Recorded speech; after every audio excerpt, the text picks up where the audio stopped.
With the Amazon Prime Days right behind us, here I am with a build which you can build every day and not just when there are huge discounts, with components which you can buy at a very good price all on Amazon. And a build like this is gonna set you back about 750 bucks if you build it yourself and if you spend a little bit of time picking the right components, because a few things are non-negotiable and you should buy exactly those, whereas other things you should just compare in the category and actually look for the best priced option. So with that said, welcome back at ImWateringPSUs and let's get straight into it. Now this is a pretty entry-level budget build. Now of course, if you want to get more FPS for the money, you would have to go used or to start buying components, for example from AliExpress or from trickier places. This is very easy. You can literally just order it all and build it yourself in about 1 hour. It took me literally 1 hour to put the whole PC together. It's very easy to build. So with that said, the build actually revolves around the CPU, and the CPU is the Core Ultra 5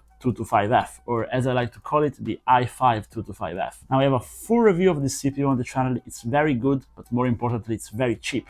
It comes in at under 150 bucks most of the times. And even though it's the cheapest CPU from Intel from the new gen, because they don't make the i3 anymore and there are no Pentiums for LGA 1851, this goes very fast and it's actually able to max out all the way up to an RTX 5070. But today we're pairing it with an RTX 5050.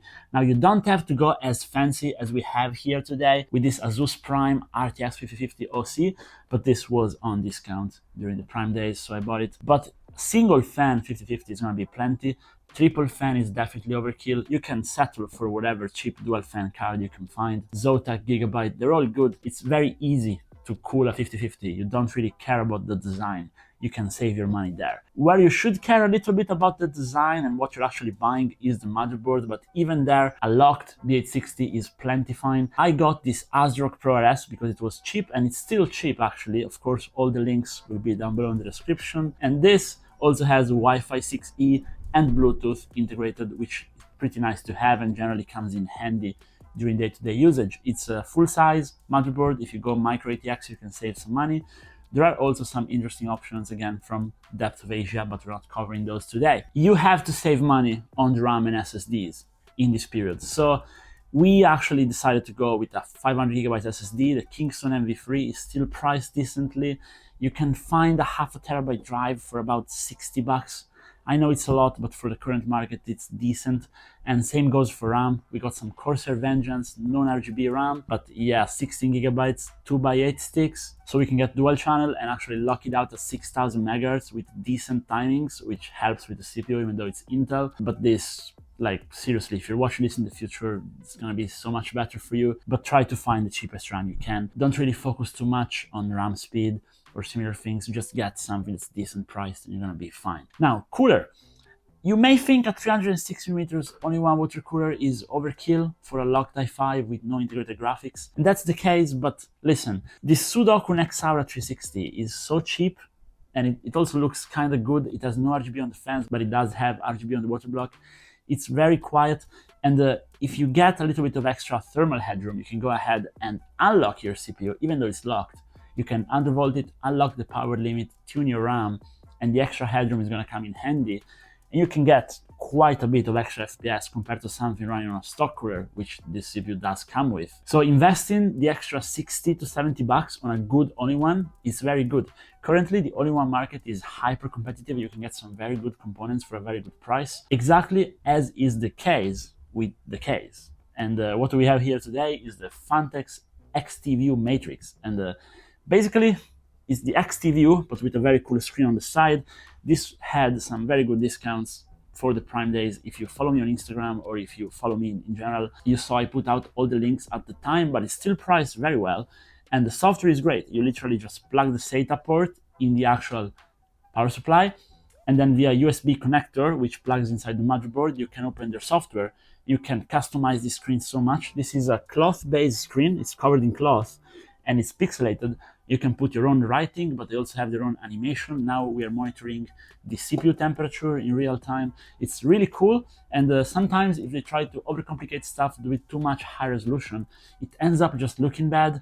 If you go pixelated, yes, you can do less, but it's gonna look so much better. And you couple that with the fact that this comes with 3 integrated RGB fans and this RGB bar right here at the bottom. This is a case which is cheap, but makes the whole build look premium, and also has a few of those things which you find in a reputable brand like Fantex, which make the whole building experience better. For example, IO shield of the motherboard is a little bit to the right when you're building, so the cables from the fan in the back don't go in.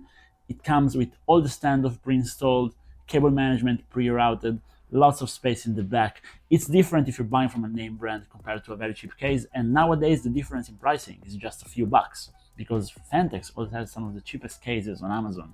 So this is something you should consider. If you don't like the screen, just get the XT view with no screen. That's even cheaper and it's a very good case, and you're gonna be happy. Now, power supply.